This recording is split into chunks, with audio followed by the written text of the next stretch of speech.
हम लोग आज फिर प्रॉब्लम सॉल्विंग मेथड का कुछ जो बचा हुआ पोर्शन है उसको हम लोग करते हैं आज। इसके पहले कैरेक्टरिस्टिक्स देखा आप लोगों ने, उसके स्टेप्स को देखा, ये मेथड किस तरीके से वर्क करता है और मैथमेटिक्स में कितना इसका इस्तेमाल हो सकता है, ये आप सब हम लोग पहले कर चुके हैं। और आज के क्लास में हम लोग देखते हैं इसका मेरिट्स क्या है और इसका लिमिटेशंस क्या है। तो अभी हम स्टार्ट करते हैं problem solving method.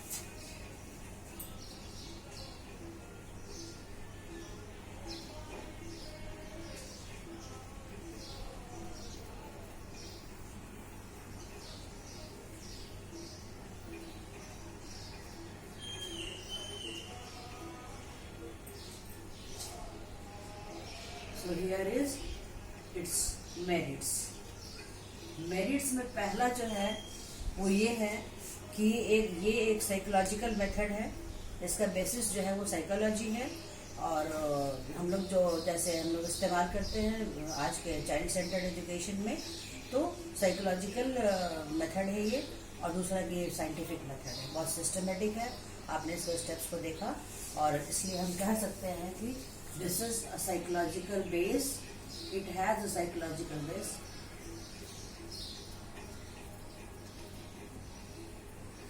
Psychological base and scientific.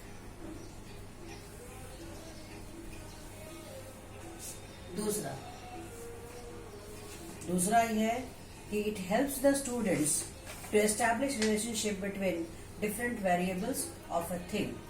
So, to establish relationship between different variables, relationship between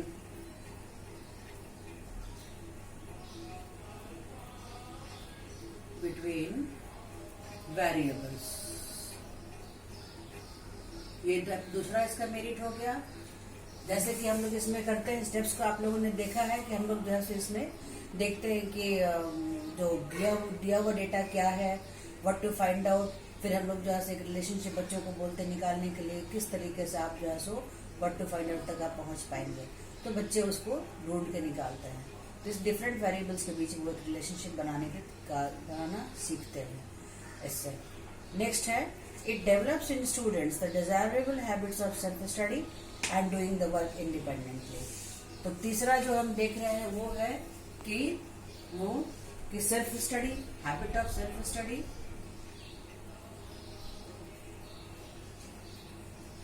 self study and independent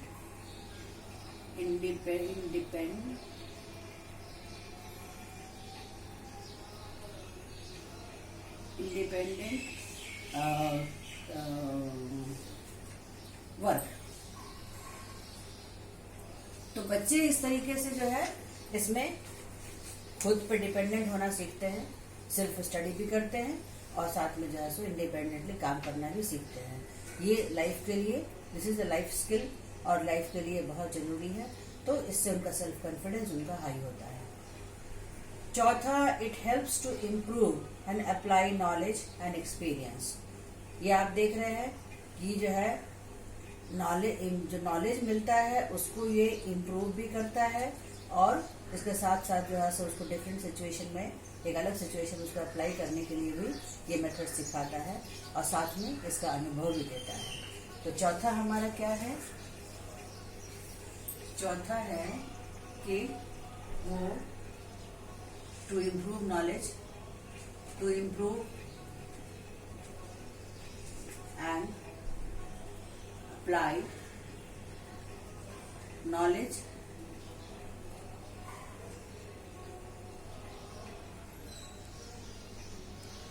gain. जो नॉलेज इनको मिलता है उसको जो है सो वो इम्प्रूव करना और उसके साथ साथ उसको नए सिचुएशन में उसको अप्लाई करना, ये भी बच्चे सीखते हैं और साथ में इसका इनको अनुभव होता है। ये बहुत अच्छी बात है। पांचवा, it trains the students in problem solving which helps them to face and solve the problems of actual life. ये मेथड जो है स्टूडेंट को प्रॉब्लम सॉल्विंग के लिए जो है सो बच्चों को ट्रेन करता है, उसके लिए जो है सो उनको सिखाता है, which helps them to face and solve the problems of actual life. ये वाला चीज किसी और मेथड में इस तरीके से नहीं सिखाया जा सकता। ये मेथड उसको प्रॉब्लम्स को सॉल्व करना सिखाता है, किस तरीके से प्रॉब्लम्स को लेना है, उसको सॉल्व करना है, कैसे स्टेप्स में सॉल्व किया जाता है उसको, और इस तरह से एक्चुअल लाइफ में भी बच्चे ट्रेन होते हैं प्रॉब्लम्स को सॉल्व करने के लिए। तो 5वां पॉइंट हमारा हो जाता है training for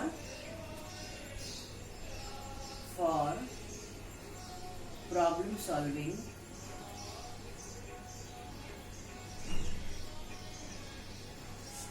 in actual life.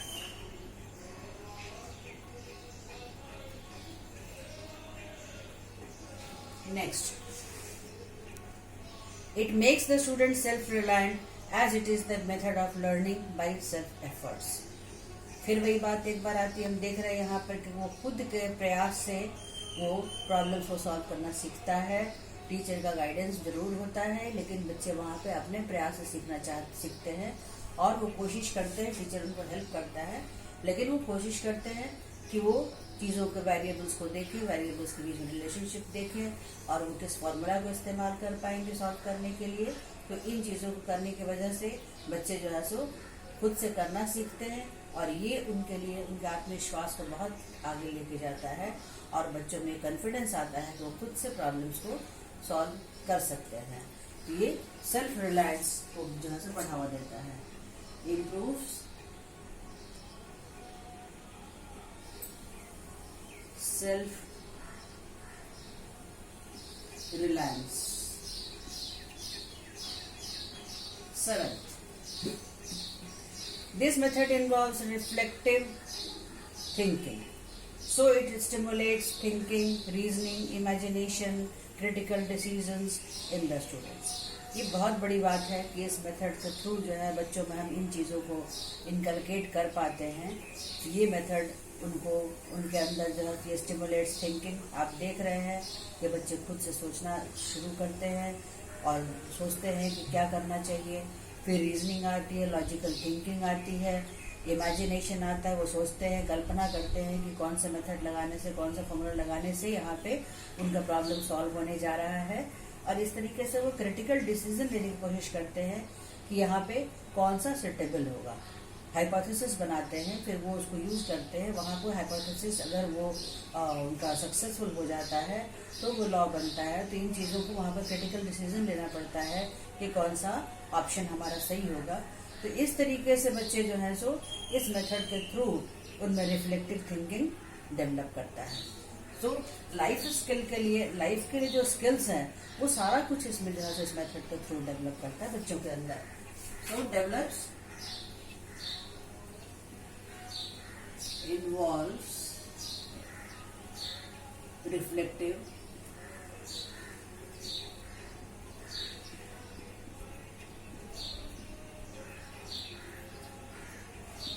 thinking in students.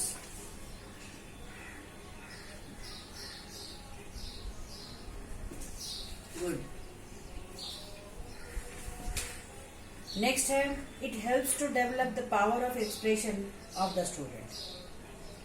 अब बच्चों के अंदर एक स्किल और आता डेवलप करता है, वो है power of expression.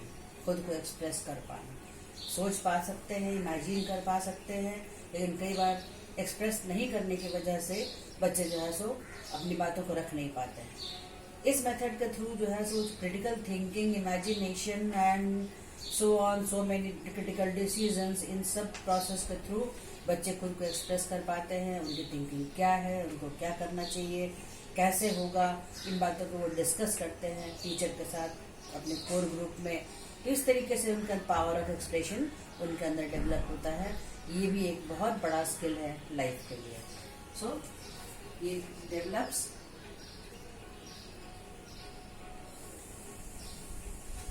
power of expression.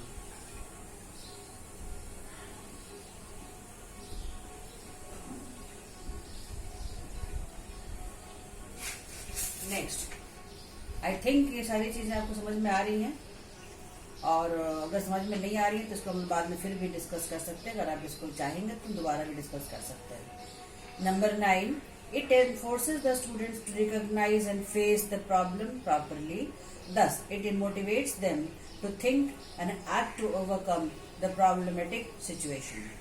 आप देख रहे हैं कि बच्चे जो है सो रिकॉग्नाइज भी करते हैं प्रॉब्लम्स को और उसको फिर फेस करना सीखते हैं इस मेथड के थ्रू। तो इस मेथड में हम शुरू में ही जो है हम प्रॉब्लम्स को देते हैं, बच्चे प्रॉब्लम्स को लेते हैं, उसको पढ़ते हैं, उसको समझते हैं और समझने के बाद वो फेस करते हैं इस प्रॉब्लम को कि ये क्या है, इसको कैसे टैकल करना चाहिए, इसका जो है सोल्यूशन कैसे मिलेगा हमको, सोल्यूशन लेने के लिए हमको कौन कौन से वेरिएबल्स को यूज़ करना होगा, इन सारी चीज़ों को वो एक्सप्लोर करते हैं। और ये सारा जो प्रोसेस है वो प्रोसेस उनको मोटिवेट करता है सोचने के लिए, उस पर काम करने के लिए, ताकि वो प्रॉब्लम हमारा जो है सो दूर हो और सोल्यूशन हमारे हाथ में आए। तो इन सारे प्रोसेस में, पूरे प्रोसेस में बच्चे जीवन के लिए बहुत कुछ सीख जाते हैं और लाइफ के प्रॉब्लम्स को भी टैकल करना सीखते हैं इस तरीके से। तो ये क्या है, this एनफोर्सेस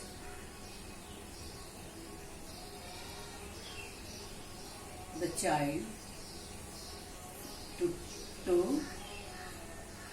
recognize and face the life problems properly.